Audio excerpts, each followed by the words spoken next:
Jerry Wetzel, what's up, man? Good to see you, sir. I'm glad we were finally able to do this. Not as glad as me. Last year, John had told me, he said, dude, you got to have Jerry on, when he comes out. And then we tried to put everybody together over a couple of days. And so it turned into panels. Yeah. Right. Like I'm trying to get everybody done here. And we had like 3s and 4s, on the panel. And we were trying to handle this stuff. And there were 2 things that we learned from that. 3 things. 1, it was awesome. Like I totally enjoyed it. Mm-hmm. There was a lot of good kind of back and forth and people were piggybacking on conversations. But 2, first off, like trying to herd the cats to get all these guys in one place at one time. I can imagine. I mean, it's insane that everybody actually comes to one place here at Combatives Summit in Mississippi to get this thing done. But like once you got them in the same room, like in the same building, getting them in the same room at the same time is like nearly impossible. But we managed it. It was a lot of work. Yeah. And then the last thing is what I didn't like about it was every time I would get into, a conversation with one of the guys on the panel, I wanted to take it. Yeah. And keep going. And that meant as long as the more I take this a certain direction, that means I take away from the other things that I want to learn from the other guys. So we decided I'm not doing that again. Right. So, but in the midst of all that, with everything that was on the plate, things got left off the plate and you're one of those guys. So when I came out this year to Combatives Summit, I was like, Jerry, I think I reached out to you like 3 or 4 months ago. I was like, I'm reserving my time right now. Like, we got to do this. So thank you, man. Oh, it's my pleasure, man. Thank you. I appreciate you taking time out. I actually learned way more about you after you left here we left here last year than I knew about you coming in. This was a very fresh and kind of new thing for me. John had exposed me to it, had invited me out. I was like, yes, I want to do that. Like, there's going to be a lot of dudes there. I don't know all these dudes, and I want to talk to you a little bit about that. Yeah. But you have very interesting history, a little bit different than some of the other folks in here. But at the same time, it's very similar at the conference. I mean, and that is you've been a business owner and in the gym business in the space. For how long?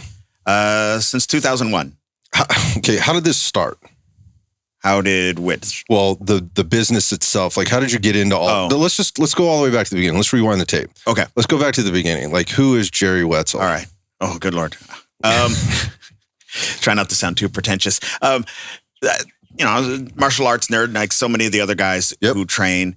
And pre-UFC, the people who are still trying to solve the same self-defense problem, right? And trying to figure out what is optimal for any of these encounters. Yep.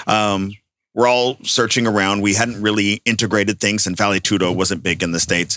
And so I, like a lot of the guys, I was a JKD guy because at least there was some of the striking stuff and, lip service to some grappling stuff. And they were also sort of looking at weapons.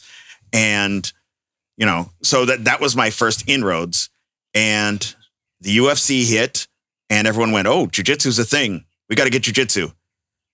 I wasn't sold on it yet. After about the 3rd one, I'm like, okay, I need some ground stuff so I don't get held down. But I don't want to wear a gi. So I ended up going down to Beverly Hills Jiu-Jitsu and training with Bas Rutten when he was still teaching out of there with Oleg Taktarov, Marco Huas. I did not know that. Yeah.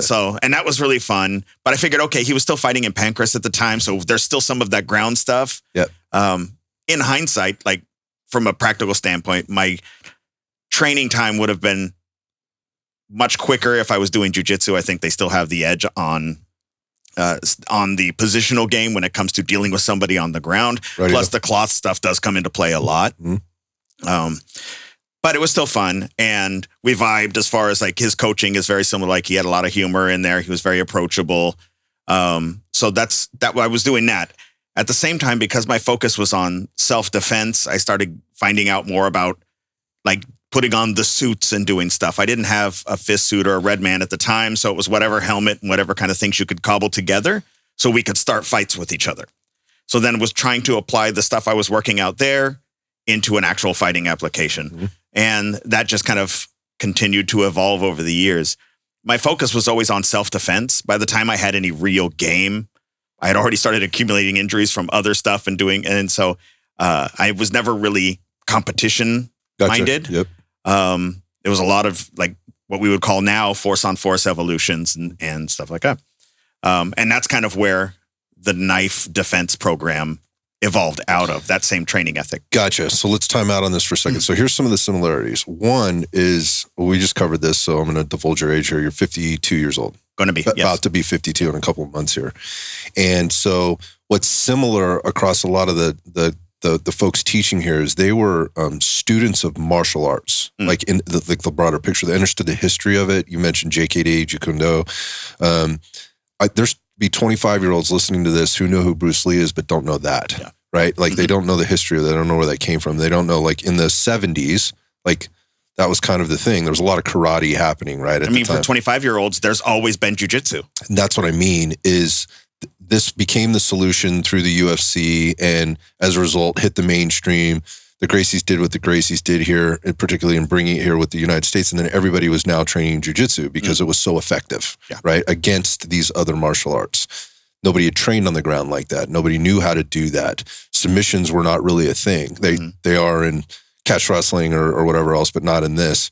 And so unless you grew up in that environment, which was, we had some wrestling. I wrestled as a kid here when we were California, and did all that. So we understood grappling, but wrestling wasn't really it was kind of like I'll give you an example. Well, here's the story for me. Like I could kind of play basketball, at least like shooting. I could stand still and shoot hoops, but I really didn't understand the game that much. But the weight room which was the old wrestling room was attached. It was in the gym. Like there was a room there, kind of a little dungeon, and they turned it. So I'd gotten done playing football. The varsity football coach was also the varsity wrestling coach, right? And then also the track and field coach, which really just meant weightlifting season for us. We just threw shot and discus, right? But it was really like we lifted weights and then threw for a few minutes, kind of thing.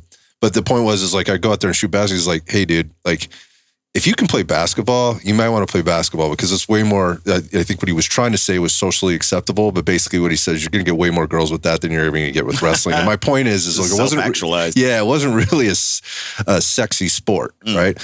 And like the Midwest, had all the wrestling, where the Northeast coast had where the wrestlers were coming out of. So we weren't really exposed to a lot of it. I don't think a lot of people got exposed to it. So again, going back to jiu-jitsu, now everybody's seen it, right? And they've seen how effective it is, and then everybody jumps into it. And it's as Cliff described it last night when I was talking with him, it's kind of like the gentle martial art in a sense. There's no real striking involved, right? Now. Yeah, right. It's evolved a little bit with some things, but my point is it was kind of very much more socially acceptable. Kids can get into it. Women can do it and maybe feel more comfortable doing it. And I want to get into that conversation because you've been spending a lot of time kind of talking about how people should get into self-defense training.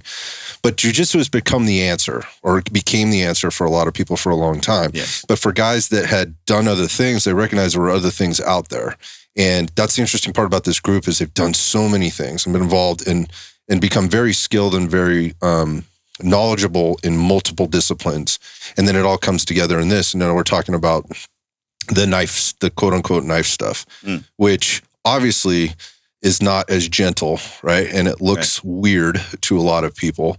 So how did this part evolve? Like you talked about Boss Rutan, right? Like he had a very interesting approach to things. He had the TV show and whatever, was basically bar fighting, how to be a bouncer kind of thing. Where things get pulled into the mix that don't happen in a cage, don't happen in a mat, and don't happen in a gym. Well, when does the knife stuff pop up for you? How's that happen? Well, I mean, I was already doing weapons stuff, but, from the Filipino martial arts stuff, because again, just like everybody was trying to solve the multidisciplinary problem, and JKD provided an answer in the late 80s, early 90s, it was multidisciplinary, although, we've since moved into areas that are a little more streamlined, a little more functional. There was also all the Filipino martial arts that were folded in with Dan Inosanto. So all the stick work and knife work and that was kind of imported. And we're like, okay, we want to make sure that we're competent with weapons. And these guys, weapons-based culture and all of that. So they were the go-to guys. Okay. And so that. I had a background in instructorship in that. And it wasn't until, there were a couple incidences where, one of them, somebody very close to me who was training and was totally competent in what we were doing, was attacked. And all of his defang the snake stuff failed miserably. Thank God he was okay, but it could have gone another way. And I saw him immediately after with hands shaking and everything. Oh, like at the event? Like afterward, because he was staying at my house. Oh, God. So I woke up and he's washing off his knife and he's like, I was like, what the hell happened? And he's like, he wouldn't drop the knife. Turns out he was walking home late. It was he was a young guy, walking home late from a party. I'm sure he was hammered. and someone else was, and they got into it on like a railroad track or just something. 2 people. Yeah, like ran it like a homeless guy or I don't know what. Like they intersected. There was some words exchanged. Somebody pulled something. He pulled something, and they went, and then eventually just ran away from each other. Right. But I took that personally because everything failed. Right. And then the other thing was, at the time I was working security in the ER, and so when you're trying to manage patients in 5150s and you're dealing with people who grab things and put them on people, none of the stuff that I had been training ever came into it. My little brother and his punk rock friends would get drunk and watch me training and then be like, here, let me try and make that stuff work on me. And none of it worked the way it was supposed to.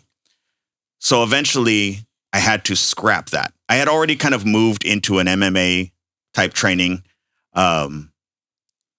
earlier than this. But when it came to the weapons, I didn't know anything better. Got it. But then I decided, okay, you know what? Let's just scrap all of the drills, scrap all the formality, and what now I guess would be considered more of a constraints-led approach or an ecological coaching type approach, which was, here's our problem that we're trying to solve.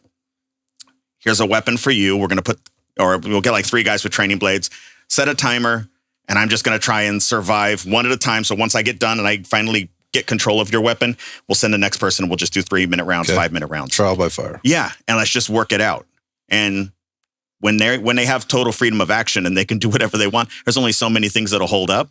And so that's kind of how that came to be. It was me just trying to solve this problem because I was personally connected to it, because it really bothered me in the same way, at some point a kid finds out spoiler alert, it's a Santa Claus thing. I don't want to ruin it for anybody watching. So, or, eventually you learn that your parents are human and you have to manage that. It was the same idea. My stuff failed and I didn't like that. Now I had to find my own path on this that I could live with. So interesting. Let's just real quick, going back to the piling on, right? I go through a round and then I take another round. Were these your punk rock brother? No. These. So did they have any skill? Because this is a thing with training, right? No, they didn't. Okay. They were just like that. They literally would laugh and see all my martial arts stuff and then just be like that. They'd be over on the side. I'm in the backyard training or whatever, working with, like training partners.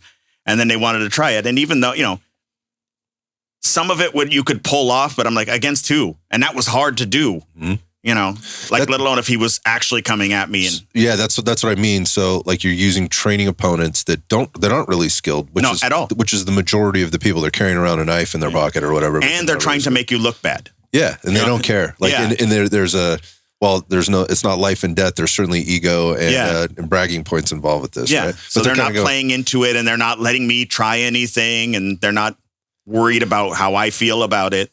Right. So it's informative. Right. Unfortunately, a lot of approaches lose that. Yeah, because it's a very controlled environment. You got 2 people that are very skilled. The one person kind of knows what the other person's doing, what the object is here and what not to do and things like that. Or you teach it in front of a seminar crowd and nobody wants to be the jerk who's making the instructor look bad. So you're just kind of playing along with whatever he wants to do because you haven't rehearsed it. So there's no resistance. But personally, and I'm sure I'm not the only one, sure your viewers have had this experience where you get called up there and afterwards you're like, I don't think that would have worked. Yeah. You don't say anything because you don't want to be rude, but that wouldn't have worked out. I mean, I think that happens not just in this, but it happens in a lot of things, like whether it's business or, whatever it is. For me, it was like, I'm been in the fitness industry for a long time. And you go listen to a lecture from a guy who's applied these things, or it's coming from, pardon me, maybe presenting a lot of science and research behind something, but that research was done in a very controlled environment with kids from college, right? Where they were applying these strength and conditioning type of principles and complexities to a very specific population for a very specific amount of time. And this is the new science. This is the new way. This is where the training should be going. But the reality of it is like, yeah, bro, like I get where you're going with that. And it looks promising, but that's not my client. Like this is not going to work. And what would happen if we took that 3-week experiment that you did, that study that you did, and we extrapolated that over 3 years? Would it still work over 3 years? How does it evolve? So to that point, like I've been in several situations outside of this where I'm like, yeah, I hear what you're saying, man, but I'm not bought into this. And I have some experience behind me that tells me why I shouldn't. And if I'm going full speed ahead in your case, like, I know that wouldn't have worked. Like you have a certain amount of confidence in it, and again, which brings questions. And then that's what people are hearing, right? They're listening to the louder voices or the quote unquote, I'm using air quotes here, qualified experts talk about things, or at least the big people with the biggest following, right? Yeah. Which is which was a challenge for me. Kind of when I entered into the space, I'm like, where do I go? Because this is all very new to me. Like I knew the sport of jiu-jitsu, I knew grappling because I had done that. I'd done wrestling before at a couple different levels, and I knew I had some skill. I'd been in a few situations, so some things had worked for me, in times. But I'd never been in there was 2 situations where there were weapons, but they didn't really get close enough to me where I would have had to do anything. I did have a person pull a revolver on me and pull the trigger. It was empty. Hey, me too. Oh, he didn't pull the trigger. He did pull the this Not one me. pulled the trigger. I was like, I had the same thing. I was in middle school. He didn't have any ammo, but this is after he broke a bottle over the bar and tried to stab me and some buddies. Right? Wow. So that was an interesting time. And again, this was my one experience, right, with that. And obviously, if there had been bullets in the gun, I'd be dead, likely be dead, kind of thing. But my point is when I walked into it, I'm like, yeah, I see how that works in this environment. And that was one of the things that frustrated me with like going into jiu-jitsu schools, and and they were great schools for jiu-jitsu, but that's not why I went into it. I didn't start that till late in life, and I got into it and I was like, I love this for people. I think this is a good thing, right? There's fitness involved, Sure. There's confidence involved, right? There is handling your body, and there's definitely some skill you're pulling out of this. But this wasn't fitting why I was going, right? I was looking for solutions to larger problems. And I got to be honest, becoming a black belt in jiu-jitsu was not something that ever really drove me. I was there to learn the process. I planned on quitting at purple because somebody had told me, like, I went into jiu-jitsu when I finally was like, okay, I need jiu-jitsu. And my goal was always self-defense, getting back to my feet, not being held down, the potential for weapons and multiple of them. So I was like, okay. And some black belt told me, yeah, by purple belt, no one should be able to hold you down in those situations. I'm like, okay, purple belt it is. That's as far as I need to go. Got you. And so that was my only goal. And I just fell in love with jiu-jitsu. Yeah. So then there's that part of it too. Like there's so much to it that I love about it, and that it's very teachable, right? And you can take somebody from nothing and you give them this process. And at this point now, with as much of it as out there, there's kind of a formula to it to a certain extent, like in terms of how you teach, right? To move through the belt system and into tournaments or competition or whatever else. And there's plenty of access to do all of that. And for that, I love it because it's so accessible to people. There's not a town in America that you can go into where there's not some school somewhere. I'm not saying it's a good one, but there's something for somebody to do versus what you're talking about, which is generally starts in your garage, right? With your little brother and his friends, or your other friends that are interested in maybe exploring this. And that's another common thread between a lot of the folks that are here, is that it starts there and it's like, well, all this stuff that I know and that I've learned, it's failed me at some point, or I've watched it fail at some point. I'm trying to explore it. So I'm wondering how the knife stuff, again, going back to, the things that you're doing there, like where does it enter into a formula where people are actually like, they want to know about this and learn more about it from you about it? And how does that work? Because I think the argument I would hear is like, bro, you've never been in a knife fight in your life, right? Or you're not a cop, right? Or you didn't serve in the military to do all these different things or whatever. How do you know this stuff? As you're talking through this, talk about that if that was part of the process for you. Like I said, for me, it was always, and the through line with all of the instructors, like, a vast majority of the guys, there's some guys at the Combatives Summit I don't know, so I won't speak for them, but all the guys I know, everybody had a problem they were trying to solve. Mm-hmm. So the fact that they may have gotten a black belt is cool, but, when when all you have is a hammer kind of situation, everything looks like a nail. If jiu-jitsu is all you ever did, then you try and solve everything with jiu-jitsu answers, as opposed to, I need an answer for this problem. In this case, it happens to be jiu-jitsu. Okay. So you're approaching jiu-jitsu as a tool. Gotcha. A tool, right? Not the tool. So that made things easier. One of the things when we talk about the benefits of Brazilian jiu-jitsu or whatever martial art, I was thinking this the other day, I'm kind of stepping on a video I was going to make anyway, which was, people talk about martial arts teach you this and martial arts teach you that. Martial arts don't teach you much. Coaches do through the vehicle of martial arts. Got you. And there's a lot of them who don't because it was never a question for them. So if they tack on knife defense for you from their book curriculum that they got from somebody, then and they're just repeating Elio Gracie's whatever was in that hardbound book, which is all fancy pants, then they really don't own the material because for them it was not really an issue. Maybe it was sport. Maybe they didn't dig that deep into the self-defense elements. They just enjoyed the rolling. And there's a business to this. Yeah, for sure. So I think that's the biggest issue when it comes to the people who dug in deeper in terms of the practical self-defense elements. One, they were trying to solve a specific problem. And two, they realized that they had to take ownership. The martial art wasn't going to give it to them. Because for the most part, the martial arts are a collection of movements and solutions for things that illustrate a broader concept. But if we're talking about, for kids, like character development or confidence or all of that stuff, you can absolutely use martial arts. You can also use sport. You can also use religion. There's plenty of other modalities where we can develop these things. And I think people think that if I go into the martial arts, they'll have the answer. If you don't have a specific question on your mind, you're not going to value anything that presents itself anyway. So you kind of got to dig into it. As far as on a practical level, my need for knife defense, I've worked very hard in my life to make sure I'm not in situations like that, right? In terms of where I live, who I associate with, all of that stuff. So I don't need it. But I think what happens is a lot of times something comes up. You'll hear a news report. You'll see a scary movie, right? My wife and my daughter will be watching Criminal Minds. And so then it's like, well, what would you do there, Mr. Fancy Pants martial artist? Yeah. Somebody had that question. And then it's nice not to carry that fear around with you. And if you just get on the mats and start troubleshooting, you'll get a feel for what that is, what you can do. And, not to quote Jack Sparrow, but right, this is what a man can do and what a man can't do, or a woman. But yes, you know what I'm saying? To know what your limitations are and know what is actually realistic. And it doesn't take a lot of work. You just have to do that work. And for a lot of people in the martial arts fields,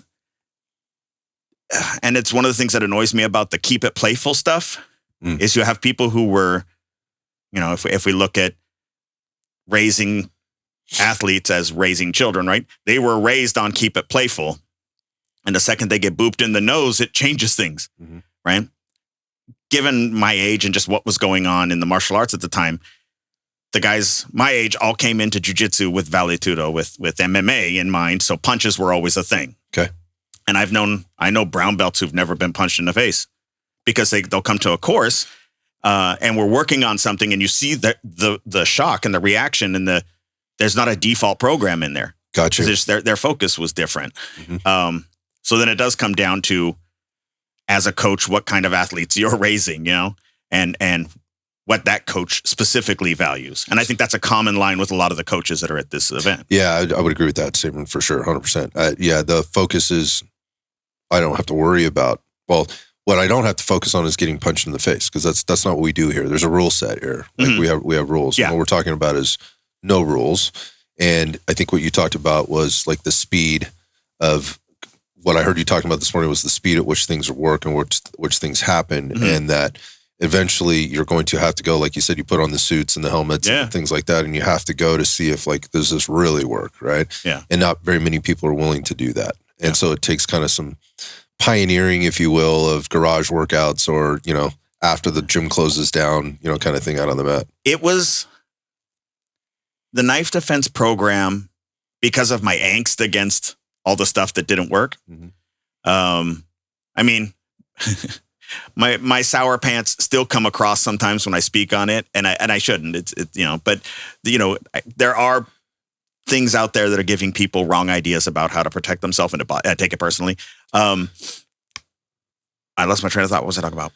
Well, I was talking about the speed of things and having to put the knife defense practice. Yeah. The knife defense program was the first time I gave myself permission to just come up with an answer instead of finding it from someone else. And I was looking and checking out VHS tapes, whatever social media was around in 2000 to 2003, which wasn't pretty much MySpace and, whatever Facebook you could find. Maybe just coming on. Get the guys with the bootleg lists of, various things. That's how I got, my copy of Surviving Edged Weapons, which was supposed to be law enforcement only, like a VHS bootleg.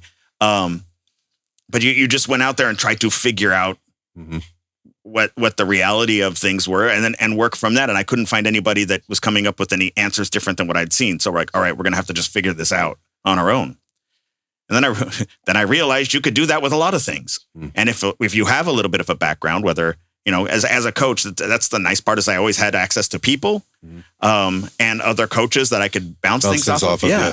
And you find out, that, most wrestlers don't view wrestling as a martial art. More now because so many wrestlers do so well in MMA, but you'll have wrestlers come into the gym all the time like, yeah, I've never done any martial arts. I mean, I wrestled since I was 4. I'm like, okay, you've done martial arts, man. Right. Yeah.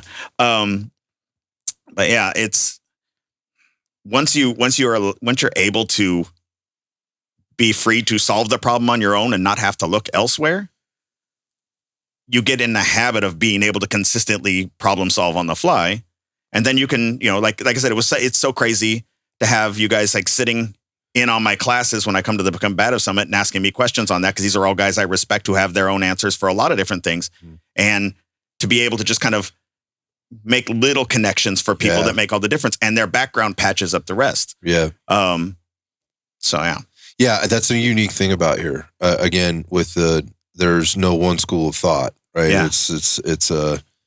It's an amalgamation of a lot of things and a lot of experience and a lot of things. And I think you just described it actually on the car ride over here with regard to some of the folks that are here, and they may be coming into it with they're in a place, they have a certain amount of skill, they have a certain amount of knowledge, and they're not quite getting it or whatever. And so they have to ask a question. The way you described it is like driving down the road and you got the little dots on the side of the road or whatever, and they, they're kind of getting off path and they hit a dot, and that's the like, well, I don't understand this point, and all they need is something very small, maybe it's very nuanced for them to go, oh, yep, got it, and then they're right back in between the lane markers again. Yeah, and I thought it was an interesting statement because that's what I see as the dots get connected. But without the background to this, and maybe this goes into like jumping into knife defense, right, with zero experience in anything else, then this is probably not the right place for you. Would you agree? There's other training you need to do or not? Because I've heard you talking a lot about like, where should people enter in? What's the right thing for people in terms of making a choice to get quote unquote, self-defense training? The biggest thing I think is one, you need to know what you're training for, which seems like a simple question. Well, self-defense. I'm like, all right, what does that mean? Yeah, right. Is this an immediate danger for you? Or is it something you've always wanted to do or whatever? Because then that'll give you an idea of what kind of training you should seek out.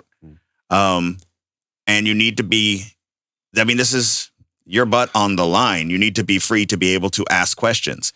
Yes, as a coach, there are annoying questions where a person won't just train until but sometimes it comes down to us as coaches, I guess, to articulate things correctly. I appreciate that statement, but yes, it's as much on the client or the student that's what I'm saying. As it is on the coach. Take responsibility for your learning. But I wouldn't say when it comes to dealing with weapons or anything else, baseline, I want to not be held down. I want to not get knocked out. I need to be aware of weapons. I need to be able to disengage as quickly as I can. If I'm working with moms who want to learn self-defense because they get nervous or something happened when they were moving their groceries and their kid out of the cart into their car and a thing happened and they realize they have nothing to deal with that situation. How do I deal with it? I can't tell them, go get some training and come back for my advance. It's like, okay, what are the baseline things that we really need? And honestly, when you think about it, like, what things do you really need? I was talking with Cole about this today at lunch. When we're looking at the modern jiu-jitsu game and how intricate it is, especially with like all of the leg work. And you go, okay, but if we're talking about just for a self-defense curriculum, how much of this whole beautiful art that has evolved in competition? How much of it's practical? Yeah. How much of it do we need to keep for self-defense and how much of it is extra for the art or the sport? Great question. And the same thing comes down when somebody is looking to start martial arts or self-defense. I'm going to speak specifically about self-defense training rather than just jumping into an art. Because if, you're Brazilian and you want to learn something, capoeira or whatever, okay, fine. It's a cultural thing, then whatever. So it's purely when we're talking about self-defense, know why you're training and be honest with both the coach and yourself in terms of whether or not they're answering your question, and don't take their word for anything, right? You should be able to solve these problems or figure it out. If somebody just tells you, just do this, right? Unless you've been able to pull it off full speed against somebody trying to stop it. Red flag. Yeah. which is hard because it butts up. Training is uncomfortable. Yeah. Right. And sometimes, very often, it hurts. Yeah, I think on the business end too, like there's this connection with I'm paying for this, so I just show up and they teach me how to do it. Yeah. And I feel better about it because I'm doing those things. And there's two things. I'm paying for it, so I should get something in return for this. And two, I'm showing up. And there are so many people who are selling exactly that, right? Pay me, show up, I'll show you whatever you want, all the secrets. Right. Right. And since you don't want to train and I don't want to train, we'll never test it. Right. And you'll just take my word for it. And then I'll just hope nothing happens or it doesn't get back to me. Yeah. And I'm sure that's the thing that you take personally. Right? Like when you go back So to that, much. because like, what are we doing here? Yes. Like we're stealing people's money. We're wasting money. If you're looking at both sides of that coin, right? Yeah. We're stealing somebody's time and we're wasting somebody's time. And I think the worst part of it is like, after we've done those two things, what have we set this person up for? They came here for confidence. They came here for skill, some skill acquisition. They came here for some solutions to whatever their problem was that what I'm hearing you say is often not very well developed or identified. Yeah. Right. And so at the end of that day, we've sent somebody out there on the street with what? Yes. Right? Well, there's one of the most pandering, infuriating things is when people say, well, some training's better than no training, right? No, not necessarily. Right. There's plenty of training where your instinctive reaction would have been better than what you trained, because what you're training is going to get you into more trouble. And so I don't agree with that at all. Bad training can hurt more than help, because it has people looking at the wrong thing, trying the wrong things, relying on the wrong things, staying too long in a situation where they had a window to leave. So yeah, again, those are the things that I take personally. And they say that to women so much, right? Well, at least they're getting training, right? We're going to show them, because they don't want to box and they don't want to get punched in the face on the ground. We'll show them this other thing, and at least they did something. And pretend that it's good at the end. And again, that's something's better than nothing. Well, if that's true, then we have to look at that something and like, what are we actually giving them? Yes, then it becomes more important. Because yes, I agree. The majority of the women who come to women's self-defense courses that I teach or whatever are not going to go out there and train. They had fears. It becomes important to address really the more important things anyway, all the stuff that happens before it goes physical, before we get cornered, so that we can avoid that. That's where the important stuff is. That's why I don't get into fights, and I haven't been stabbed recently. But so that is the most important stuff. That has to be really good stuff, right? And then yes, you need to be honest and be like, look, you're going to end up, if this happens, you're going to be stuck there, or you can get training. Training's available. As it works out, if you're doing a self-defense course with me, I also have a gym. Yep. Right? You can come and get training. And it's not marketing. It's just being honest about the problem with them, that there's going to be so many things you're going to be able to do. We talked about martial artists trying to figure out where power is important to them, or, because it should be efficiency and timing and all of that stuff. And yes, it should, until some big dude just holds you down. Right?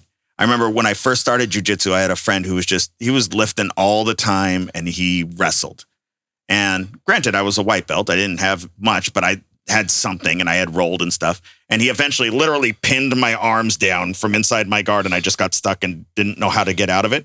That's a very emasculating position for a gentleman to be held in. I've said this before, and there's nothing more real than being dominated by another human being. Yeah.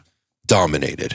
And if you've ever been in that situation, it's a real wake-up call. But often training doesn't ever evolve to that, right? Yeah. Like except in your case, like, oh, I just got overpowered, and it doesn't matter how much I know, right? Yeah. Like how much knowledge I have, how long I've been training, I just simply cannot get out of this situation. I've just been outmatched. Again, what a man can't do or can do, and what a man can't do. Right. Yeah. And so, and that can be beneficial if we handle that correctly. And when we're talking about, managing clients, right? You can't just give them that experience. And that was the problem. Like back in the day when you couldn't find a Brazilian and getting jiu-jitsu was very difficult, you dealt with whatever, right? Whatever that training experience was, you were lucky to be there, right? But it doesn't fly now. Right. And very People often have choices. There's competition. Yeah, that's why I say the martial arts don't teach you these things. It's an avenue for you to learn them if you have a coach who can help you with that. But if somebody just gets dominated on the mat and you just leave it at that, who knows what how that person's going to handle that? Right. Right. Are they going to go out and drink? Are they going to take it out on somebody else? And I have to say, I did have an experience where I sort of raised a bully who was a friend of mine, right? And then he starts telling me about, situations he got into at the gym. And I was like, oh, no, you missed the whole thing. Right. But I was a new coach and I didn't, I just accepted the fact that, okay, you're an adult, you know how to handle things, but not so much. That's not necessarily the case. Yeah. The martial arts aren't going to do it. You have to make sure they frame it, that they're okay, that they can, that we didn't put them in a bad spot. And if we do, we bring them back out of it and help them process getting dominated on the mat and shut down. Oh, plus, from a business standpoint, they'll quit. Yeah, you have to. So that's an outcome for sure that could be there. You have to take responsibility as a coach or a gym owner or whatever to make sure you're mentoring people in the right way. You're not just delivering instruction. And I think you said that earlier. There's a difference between going to a school and taking classes versus actually getting coached and the change that the things that they. We differentiate at my gym between an instructor and a coach. Yeah, same, absolutely. Let's talk about that. To be an instructor, you understand a certain set of skills or curricula that you can transfer to other people. You can give them those instructors. You are the IKEA instructions for whatever it is that building you are. The thing. Yep. Yes.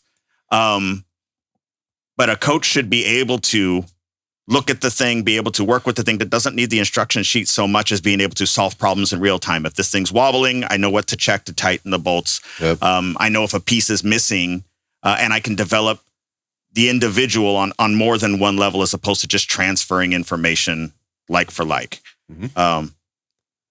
And so that's the difference as far as we're concerned. So there are plenty of people who I can take a guest in a class, and the guys that I know that are articulate, that are patient, I can go, here, can you help him with this? Because I'm running the rest of the class, and then we'll fold you back in.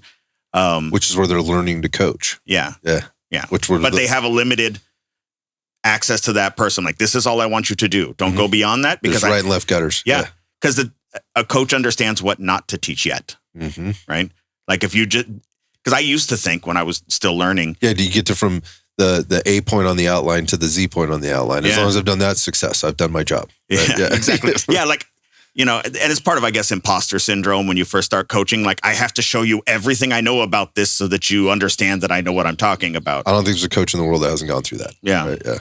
Me included. Yeah. So, I mean, and that's now that I have guys that have come up under me and that coach, I at least know now in hindsight to present that to them, which I didn't have. Like, coming up, that was something I had to learn by losing clients, quite frankly, by doing things the wrong way. Same. Right. My gym for like the first 5-6 years, it was like sparring every night. And if you didn't like getting in there and banging, then I guess you just don't like real training. Right. It was dumb. I didn't know anybody. I was in my 20s. It's not a good business strategy. Yeah. Oh, no, it's not. As it turns out, my wife was overjoyed. Right. Yeah. There's very few.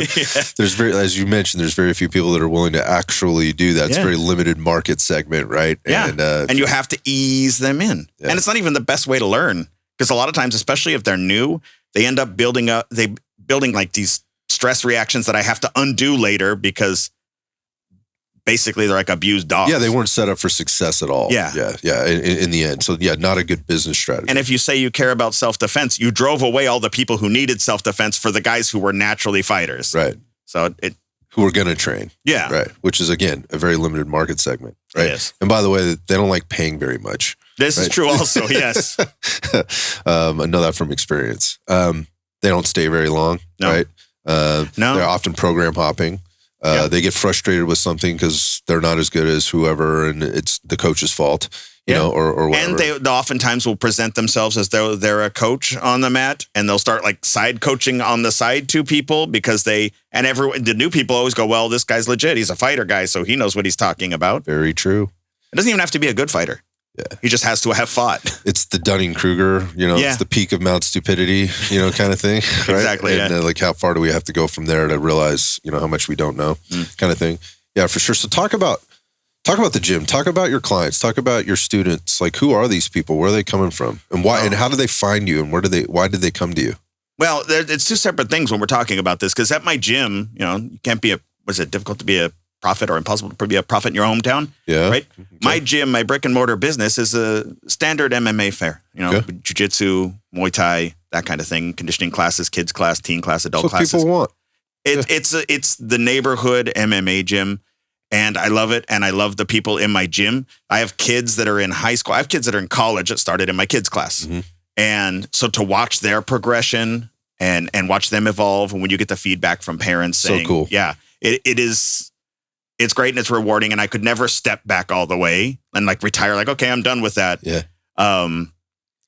Because I enjoy that whole process. Most of them aren't primarily self-defense minded. Every once in a while, I'll get people who've been there for a while who go, hey, when I first started this, I wanted it for self-defense because I was worried about this. I'm not worried about it anymore. Right. And I'm like, good. It took me a while to dial in my own ego and insecurities to set a culture in my gym the way I wanted it to be, which makes it also easier because when I'm not there, everybody knows how to act, right? It's not like the parents are gone and there's a party and it's crazy. And the guys who came up, Aaron, who runs classes at my gym, he runs the Muay Thai program. Now he trains with Mitch, actually.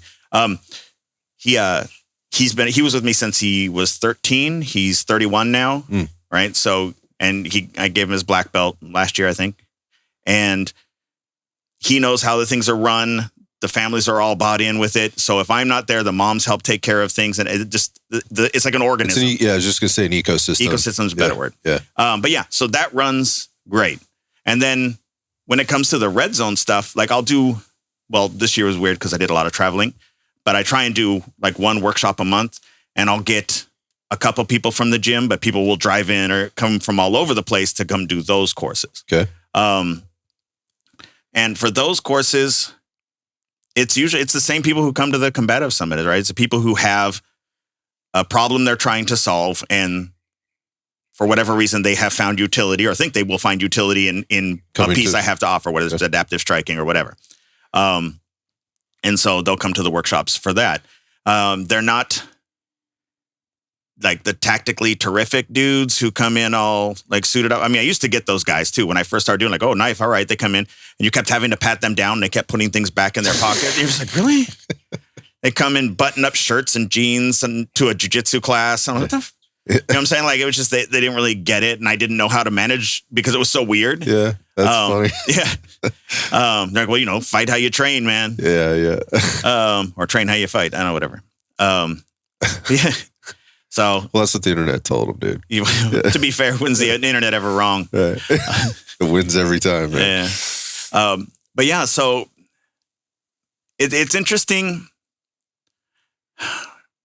The culture in the gym, like I don't have anywhere else to go with it. It's kind of hit a nice equilibrium where like everyone's doing, like the whole environment's cool.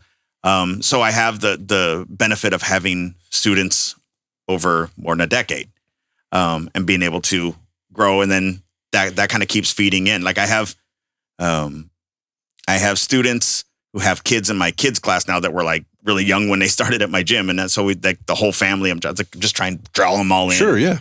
It goes back to the ecosystem. Yeah. It's self-sustaining if it's handled correctly, right? And you put the right people in the right places, and when they come into that environment, it's not that they necessarily know any better, because to your point, there's a lot of competition out there. There's a lot of places they could go. Especially in Southern California, but they're sticking around for 10 years. You know, like there's something to be said for that. I have a lot of respect for that, and I do know a little something about that. And it's a tough thing to maintain, right? Yeah. And it requires it's going to require your attention, your energy, and you're keeping your finger on the pulse. Well, and in that vein, that's why maintaining a proper or the culture that we want is so important. So that it's not just me. Right. And I was talking about this with Ben today, where it's like, when you start stepping away, I'm getting a lot more traveling gigs, right? I can't let the gym dip because I'm not there. Like if I'm the guy and then the guy's not there, then there's nothing. Right. Right. So it has to be for the gym itself, which means there needs to be buy-in from everybody, and that the coaches all understand that this is what we're trying to maintain. Mm-hmm. Right. And because they came up under it, they kind of value it. Yep. And so we can keep going.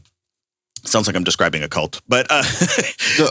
But maybe, but at the same time, like what you have is a community, right? That's a better word for it. And a cult might be the extreme end of that community where people do really dumb things for the sake of the community. This is not that. This is, we love our community. We're trying to maintain our community. Yeah, and at this point I can guide it, but it's not about me. Right. And it's healthy for me as a person and my own ego, because it like, be validating. But you don't want to be that guy who would like everybody just, oh, it's coach. It's, You see that a lot. Yeah, you see that a lot. Good dude walks into the room. He's got an entourage. There's an aura, and he's arrived. Right. That's not a healthy environment, and it's hard to run a business that way. Yeah, that's a cult. Yeah, right. The Instagram Jesus, as Cliff would call it. Right. Perfect. Yeah, Cliff's got away with words, man. He certainly does. It was all Cliff. But yeah, it's. I've seen this too, and in some cases, I've not just witnessed it. I've been there for over a certain amount of time, and I've just never been that guy. Like worshiping another man, for anything to me is. It's weird to have another man on your clothes, unless it's the last year's combative shirt, which I wore yesterday, which had your face on it, right? But for obvious reasons, they put you there. But to me, that was always very weird. Like, I'm not worshiping anybody. There's this dude who has some things to bring to the table, and I'm listening to him here. But it's not Jesus. Yeah. Right. And I think that is part of this culture, unfortunately, in martial arts culture. It's like that probably in a lot of other things too, in sport or whatever else. Like, the guy does the thing, so the guy is the man, and this is the way, right? Versus a way. And it gets a little convoluted and a little weird out there. Yeah. And then you lose sight of trying to solve the problem, and we fall back into the same thing where now I'm just doing what he did. Which is the same thing. This is the way we do it because the way we've always done it, right? Kind of thing. All right, so talk about the traveling gigs a little bit. So not necessarily like what's the process of you doing that, but like who's calling you in? Like, where are you going? Like who wants this stuff? Yeah, when I go to Europe, it's a lot of Krav gyms, which they don't have. I mean, they're not big in California, at least. I mean, there's obviously the big one in LA, but Krav Maga is not really. I mean, it's all jiu-jitsu MMA gyms in California.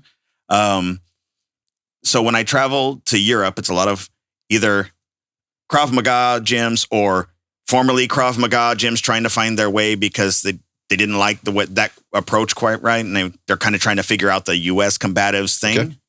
And so I've had the opportunity to go out there fairly regularly. And then in the States, it's a lot of the same people who come to the Combatives Summit, right? Defense-minded men and women who, people who carry.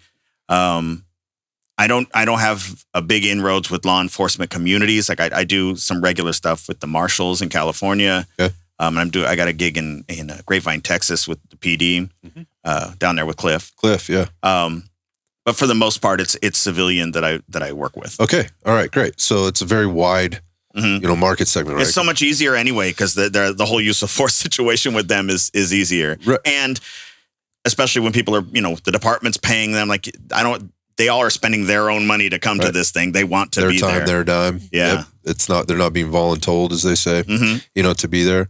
That's interesting. Let's go back to the Krav Maga thing for a second, because if you're being exposed to so much of it in Europe, I'm told some things are happening. There's kind of a renaissance maybe happening in Krav Maga. And you maybe sort of alluded to, hey, we've been learning these things and we're recognizing there's some flaws in this and maybe this isn't the way, right? And that maybe it's kind of making a resurgence, or even the folks within that tight community, however it's put together. I don't really understand that much, which is why I'm asking.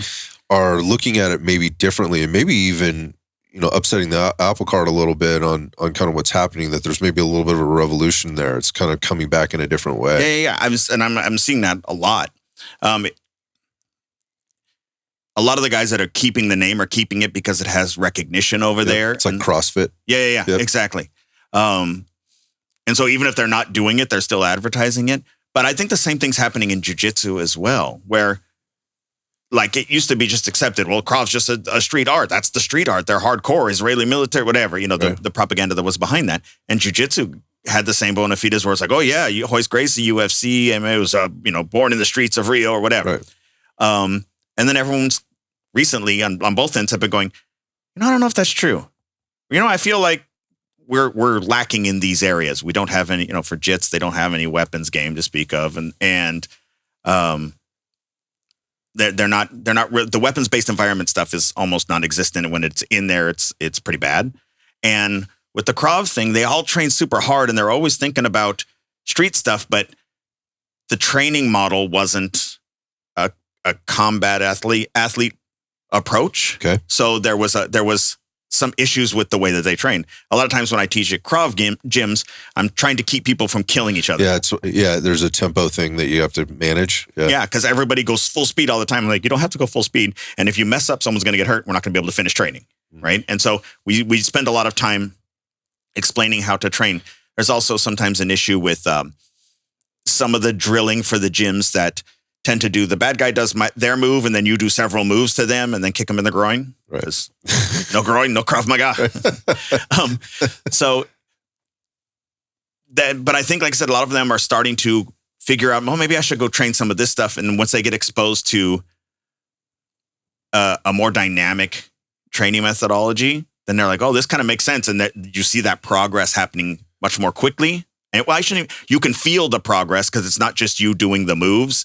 It's you working against resistance and against somebody who's trying to actively stop you. And on the flip side, you also get to experience what it's like to be on the receiving end. And like you said, to get shut down and dominated and go, okay, I guess I need to learn this because I had no options there. So yeah, I think they will. But who knows? Because not the same thing. A similar thing happened in the Jeet Kune Do community where people started going, yeah, but we do the real stuff. Well, we do the real stuff until they've changed so mmany elements. It doesn't even look like the thing that they still keep the name for. Right. That's how, I was a JKD guy. When you had to, you hit a spot where I guess that's not what I do anymore. I guess if you get into the philosophy of it, some people might tie it back in. But for the most part, I don't ever advertise that. I don't consider it that. I've moved so far from what I was doing that you wouldn't immediately draw that same connection. And I think you're going to see that with a lot of the Krav Maga schools, is eventually people will stop relying on the brand name rather than trying to train the brand Krav, because people are going to come there expecting one thing and not be getting what they wanted. Gotcha. Because you've evolved past that, or at least in a different direction. I don't want to say past and start beef, but no, you could say past, but I understand. Right, I think I see where that could be misconstrued. You've just evolved. Like, let's just call it that. You've evolved to understand there's other things here, and it's not the same curriculum anymore. We figured some stuff out. Yeah. And that's a good thing. There's an evolution happening, right? And that's why I wanted to ask you, because I think for a long time there was a lot of negative publicity around it, right? Around Krav? Yeah. There was a lot. In the 90s, there was a lot of marketing gone into, we are the best. This is, the Gracies did the same thing, but this is the real street stuff and real heavy push on the whole Israeli military thing. And so eventually everyone went, really? And then when they didn't get to spar or test it, we're like, I don't know if this is holding up. Right. So it just takes time for that to happen, right? Yeah. So in the evolution, when it gets out there to enough people do it long enough, right? And they're exposed to other things. I think this is a natural part of the process, which is kind of what I'm seeing. That's kind of where we are here at the Combatives Summit, right? Things have evolved beyond the things that people were doing for a long time, and we're figuring out these new things. So there's an evolution. So what do we call this? Do we call this self-defense anymore? Right. Like, what are we actually calling it? I don't know. Like, I'm challenged with. I hear you talking about this a lot lately on social media. There's always like these moments with Jerry, right? And he's been having moments, right? And I've loved them. In fact, I think I was complimenting you on them the other day, because to me, it's coming from a place of like, I'm just talking about what's on my mind, right? And there's a lot of things on your mind. Yes. Right? There's a lot of things, clearly. And it's hitting things from different angles that I think are really practical. I think most people probably either have thought about, or maybe it's kind of been in the back of their mind, and you just maybe hit the nerve to go, oh yeah, like that's kind of what I was thinking, but I'm not really sure about this. And you're kind of breaking it down very simply. I just wonder where this has come from, because there wasn't as much of this previously. Again, me coming in last year and not knowing a lot about you. Yeah. And then this year I was able to kind of like, beside from what I knew, I've been really paying attention to all of that stuff and going, oh shit, I didn't even know this about Jerry. Like, or that's a really interesting concept to get into, because where I know you is from this group and some very specific skills that you bring to the table, right? But there's all these other things, and you've just described those. Like, I've been through all these things. I own this business. I have all these different types of clients. I built this community, this ecosystem, and now I'm traveling and I'm getting out there to see different parts of the world and whatever else is out there. I just wonder, again, like, what's the drive for this? Like, what's happening with you right now? Like I said, there's a few things. One, thankfully, I was blessed that some people who had influence in the industry when the knife defense program came out said some nice things. And so that they supported you. Yeah. And so I got some traction on that. And people didn't know I did other things. I'm like, I did striking and stand-up. I'll get all that other stuff way before this ever came out. And I still do it. And, I have a company and we have other things that we teach in there. But it's just that one thing was that they thought it was just a knife defense program. Then it was like I had mentioned earlier today, like people asking me, so do you ever travel? And I'm like, well, I travel, whenever I can. But people didn't know that because nowadays the marketplace of ideas is in social media. Yeah. So I was like, okay, I got to increase the presence there. I enjoy the creative process of it, honestly, which is why I have fun with just like funny stuff as well. Yeah. And I think a lot of times what happens is as coaches, we get up our own behind sometimes when it comes to what we're teaching and the dogmas behind anything, whether it's firearms or combatives or jiu-jitsu or whatever. And the normal non-martial artist or outsider approach, right, gets lost sometimes. And it's fun to kind of bring things back to center and go, maybe that's not true. And it's okay if this is not true too. Like, don't get so caught up in certain things. People overcomplicate things. People overhype themselves or whatever they're doing. And so I've enjoyed like all of these things that I normally just say to whoever's sitting next to me. Now I get to inflict it on, society. Okay, so that resonates with me because just going back to the whole podcast thing, like I felt like I was kind of forced into where did this thing start? It started because my gym was shut down because of COVID, and I was like, now I don't have people in front of me, right? Like we have very few of them now because people were moving or not coming, whatever. They're staying at home and doing all this stuff. We had this gym outside for a while. It was a total nightmare, burglarized, vandalized, all that kind of stuff. It was not a good time. It was not very fun, right? Yeah. But what I needed was a way to market, not like everybody else, put some products online. Like I got to figure out a way to drive the messaging of the brand.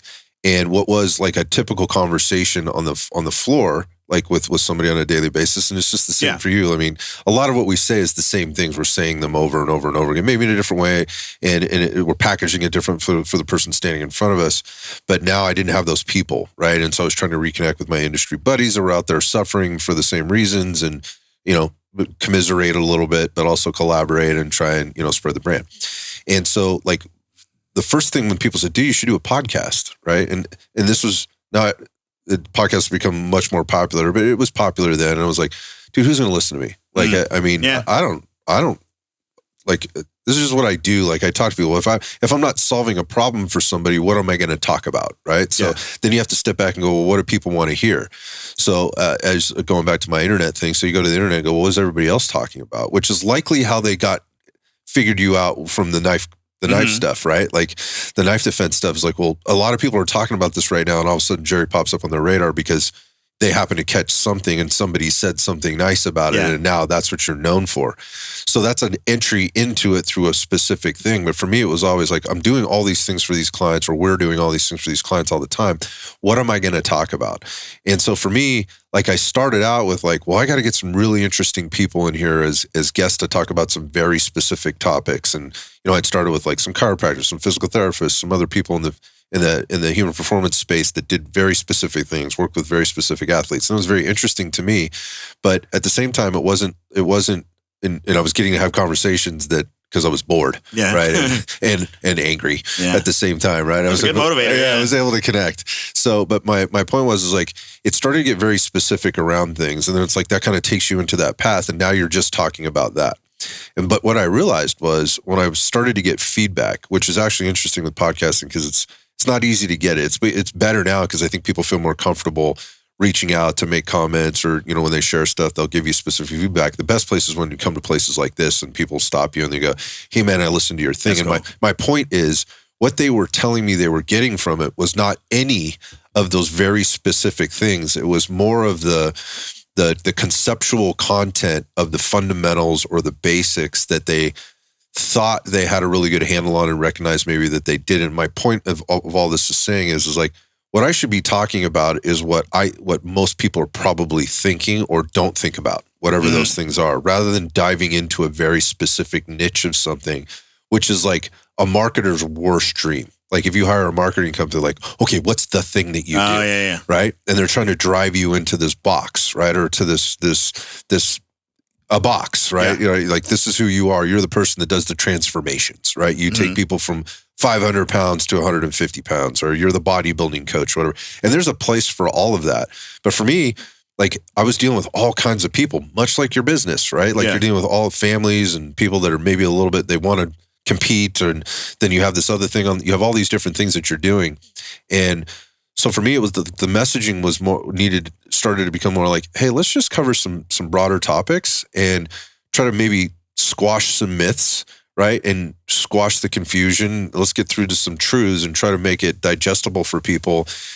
Because I think there's a lot more people out there that don't understand that stuff, or they think they do, or they're confused by it because they're getting all this niche information. They have all this information on one thing, again, reaching peak amount stupidity.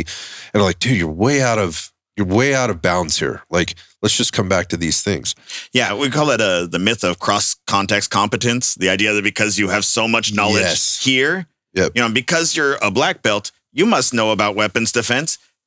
And then they have the balls to go, yeah, here we go. And they just show something they make up on the fly or some goofy stuff they've never tested, like they have everything else, right? But because you're a black belt, you must know these things. Yeah, or because you're a bodybuilder, you must know these things, or because you were a professional football player or a semi-amateur, whatever. What did you call that? The myth of cross-context competence. Okay, dude, that's a new one for me. Like myth of cross-context competence. I love that. So what I realized was I didn't want to do any of that, because what I needed to talk to people about was what I was talking to them about in the gym every day was basically the same things as the basic stuff. And that's the feedback I was getting from these folks, right? So going back to what I've seen you do is it's just very practical. Like, hey, here's some high level concepts. So knowing who your audience is, right? And so who are you trying to talk to? So my next question is who are you trying to impact here? I guess me, the guy who was trying to figure some things out, and I keep hearing conflicting things from different coaches, and I'm like, well, what is right? Or, I'm saying, is this really true? Like I said, a lot of times I'm like, now I keep a list in my phone every time, like when I'm going to make these little videos, something will come up, I'm like, write that down. Yeah, that's not true. All right, I'm making a video on that. That sounds like BS to me. Right. And so I do that. So when I was trying to find out, the best way, I saw a bunch of martial arts approaches to practical knife defense, but I couldn't find anybody who could just deal with a blitz attack, or who was teaching it at the time, right? I wasn't trying to make a system. I was trying to solve this problem. When I couldn't find a solution, I had to make one. You had to figure it out, yeah. And then someone's like, oh, you should put this on video. This is 2003 or 2002 and 2002. They say, oh, you should put this on video. I'm like, I'm sure somebody's doing it. And I kept trying to look for somebody else doing it because I felt, total imposter syndrome. Same. I'm like, somebody's already done this. They're already talking about somebody's already done this. Like, I don't want to try to recreate the wheel and feel like a copycat. Yeah. So for all of the people out there who see demos and hear certain things and you go, I don't think that's true. You might be right. You know what I'm saying? So I make these videos as I see them, as I see these things pop up, to try and add some balance. I try and steer people away from things that are accepted as valid if they have a dog in the fight. Like, again, I made the one about the whole hair pulling defense. Oh, right. Right. Pull them into a triangle. Yeah, explain this one for those people that haven't seen it yet. Like, let's talk about it. Yeah, it's a women's self-defense technique wherein a person walks up and grabs the top of your hair or grabs your ponytail, and so you clamp onto their grip so they can't let go, and you base out so they don't drag you, and then you sit on your butt and pull them down on top of you into a triangle, and then fire elbows on top of their head. So you're going to have to paint me a picture of why the person went and didn't just start ragdolling you around the room and bouncing you off of things or snatch you to the ground, just grabbed the top of your head and allowed you the time to do that, and didn't hit you because he's mad at you for whatever reason he's mad this time, right? And you have the composure to do all of this under that stress. And then you're going to get this person on top of you when you were already standing and might have been able to make an escape or do something to them to fire. make them like, oh yes. Yeah. And yeah, these are the kind of things. Accepted. Not only that, people are like, you go, girl. Right. And the person that's putting it out has 1 million followers or whatever, but he's doing it. So that must be true, man. Yeah. This must be the right way to do it. And there are people in the industry, in fact, people whose material I like in its own avenue, who are endorsing this. And I'm like, what? Oh no, now I have weird feelings about your perspective, because if you think this is valid, right? And it is one of those emperor's new clothes thing where you're like, is somebody going to say anything? Or are we all just going to pretend like this is okay? I love where this is going. Yeah. So that's those things bother me. I mean, again, if you're training for the fun of training, I don't care, right?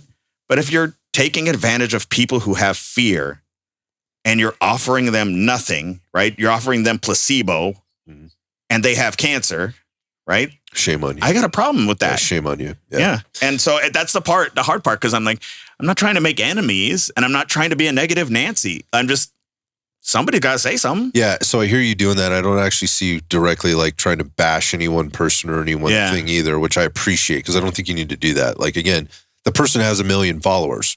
So that'll be all right. People, exactly. They're going to be just fine, right? And you don't have to say anything, and people can kind of figure it out on their own. As long as I don't gain any popularity, we're good. Right. As long as I stay right where I'm at with my little problems on the social media. Which is an interesting position, right? Yeah. And so, like, it's freedom.